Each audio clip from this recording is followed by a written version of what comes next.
معلك هو كان معلك دين معلك waxaan leenahay ardaydaada ku xirnaa janalka ardaydiisu waa halkan hoosta ugu qoran معلك weynka waa kana ardaygiisa waa kana ninka mobilkaas ayaa macallinka meeqa shil oo qaado meesha ardaydu waa meeqa shil oo qaado maanta macallinka YouTube ma ahayn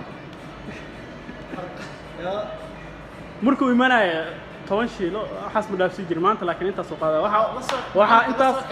yaa sabab u ah intaas waa kana halkan maxaad inaga diray macallinkayga macallinkayga tabarillah inta laakiin bishii misoo ka qaada aniga bilash laakiin dadka kala dawaa fisoodi laakiin macallinka ma dhisno maxaa waa macallinka adaab ka dhisane معلك هو فضيل يا شرشر يا ما ادرك اوكي فتنس الى لو عررا